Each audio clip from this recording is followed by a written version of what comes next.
It's Cougar Sports Saturday. Bear inside the 5. Bear into the end zone. It's a touchdown. Cougar Sports Saturday, a presentation of KSL Sports. Rob Wright the third just won it for BYU. BYU Sports Talk by Cougar fans for Cougar fans. Here are your hosts, Mitch Harper and Nate Slack, on your legacy home of the Cougars, KSL News Radio, 102.7 FM and 1160 AM. Hour number 2 of Cougar Sports Saturday is off and running here on KSL News Radio. Mitch Harper and Nate Slack with you at Broadcast House in Salt Lake City, Utah. Earlier this week at practice, I had the chance to catch up with third-year BYU tight ends coach Kevin Gilbride. And I think, in my opinion, this would be the best tight end room since Coach Gilbride arrived on campus. A former BYU quarterback back in the day, navigated the NFL, and then worked his way back to BYU. And I started out the conversation with Coach Gilbride asking him if he has seen similarities in college football to his time in the NFL. And here's Coach Gilbride here on Cougar Sports Saturday.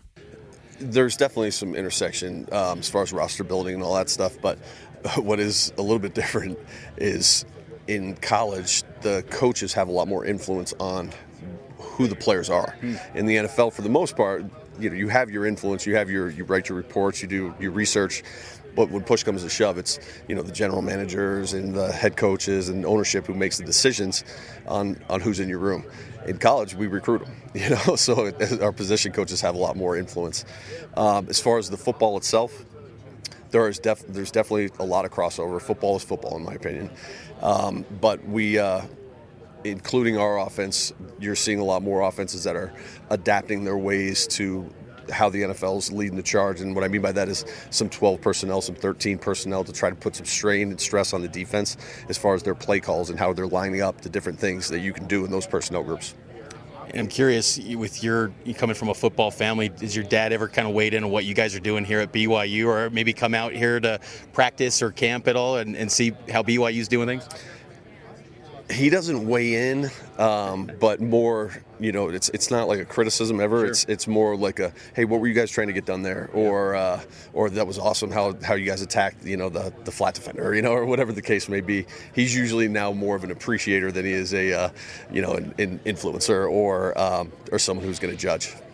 When you were a player, did you always know in the back of your mind you wanted to be a coach? Like, when was the first moment you really said, I want to pursue the path of coaching?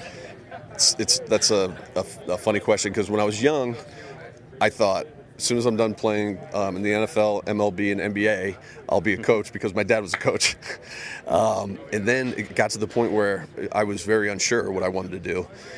But then, and this is during college, and then when I started reflecting on what do I truly have passion for, it was the coaches that made such a great influence, and had such a great influence on my life, that I was like, you know what, that's what I want to do. I want to help develop young men to be the best people they can be, best players they can be. So it's college. and how rewarding has it been? Because look at the tight end room you got this year. You had to recruit, probably get some heated battles to get these guys assembled. But your thoughts on this group and the trying to develop these guys into the best they could be? Well, I'm very happy, number one, to be able to have not just the quality of player, but quality of person in that room. It's a special group in that regard. It's up to me and them to get them to be the best players that they can be. And to me, it's still an unfinished product. So I'm excited about it, but we still have work to do. But if we continue to progress the way that we have thus far, we're going to be very special from a talent standpoint, from a production standpoint, as a football player, as well as being the great people that they are off the field. Is Walker Lyons maybe more athletic than maybe he gets credit for? I think he is, actually. He's sneaky athletic, and part of that is he's really starting to move efficiently. There's not much false movement, and that really is going to help you to be able to be quicker and more agile. But then on the other side, because he's working hard at it, number one. But then on the other side of things, just from a talent standpoint, I think he's got a little bit more in the tank than people give him credit for. Yeah, and Bear Bachmeier said that Carson Ryan was his safety blanket. Do you envision, hope that can be the case here for maybe the chemistry is being developed between Walker and Bear and Roger Saliapog as well? That's exactly right, and that's something that the quarterbacks need, number one, is they need to have somebody in a tight end / two tight ends that they can truly trust, and they know exactly where they're going to be every time. And so that is what is being developed right now. It's not there quite yet, but it's getting there. And as long as we continue to just work at it and don't get frustrated and continue to make progress, we're going to be on the same page with the quarterbacks, and we need to be. But we need to continue to take those steps. How valuable was it last year to have maybe a proof of concept and I know that he didn't get drafted when you were going through portal recruiting with Walker and Roger, but to have someone who was super productive like Carson Ryan last year, 600 receiving yards, to say to these guys, hey, you could do this potentially in this offense and try to do it at a higher level?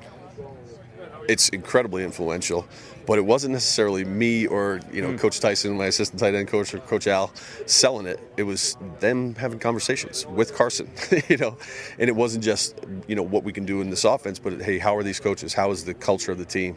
And it was Carson Ryan selling them on it. So I feel very blessed to have had the opportunity to coach Carson and watch him progress and continue to get better and better and better, and now getting better in the pros too. And then very fortunate to have him influence these guys.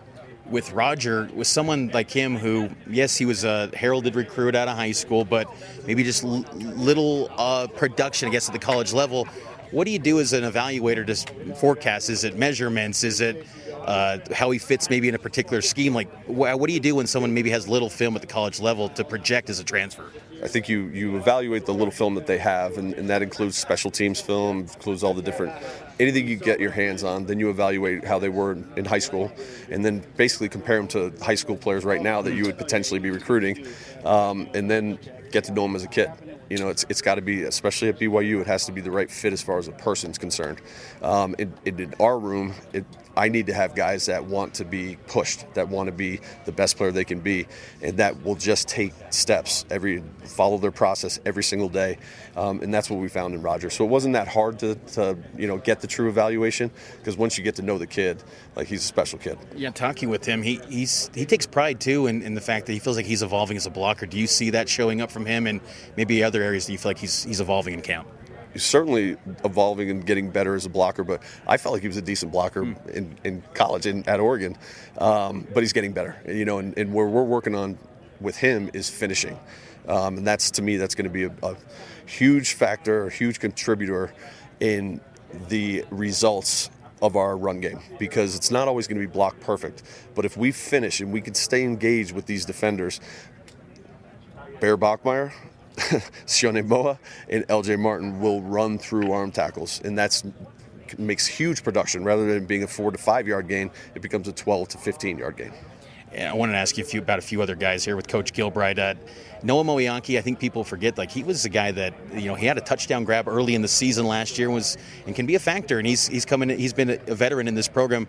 Where you see maybe growth from Noah Moeaki and Kean Need as well, who played a lot of snaps last season?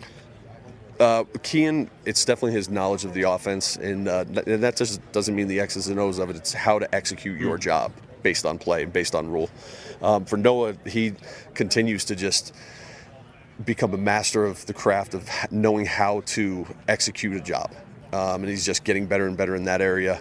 Right now, he's been dinged up, so he's not taking those steps, but he's a very bright young man, and I trust him, and our rest of our coaching staff trusts him to put him in at any position, and he's going to be able to know how to execute the job and do it to the best of his ability. And I remember last year too, a young guy that he was kind of banged up at this time, Jacob Nye. How's he been progressing? Just kind of a follow-up on him as a redshirt freshman. Progressed very well. Still has a little ways to go, but is getting better and better by the day. And just overall, like, how many guys do you feel 2 weeks from now that you feel confident you could put in a game and feel like the offense operates at a high level? I would say six. Six guys right now. And that's including Will Zundel. Okay, yeah, Will Zundel. And Will was someone last year, too, like in camp, was making a lot of plays, and he was a special teams guy. Like, what do you like in what Will can provide to the room? He's a very, physically gifted young man. In the fact that he's big, he's fast, and he's strong. Where he's really improved is his understanding of the offense and how it all works together. Not just his particular role, but how it all works together. Because of that, he's put his body into much better positions than he had in the past. So he's had some success, and he's protecting the football, which was a big point of emphasis for him.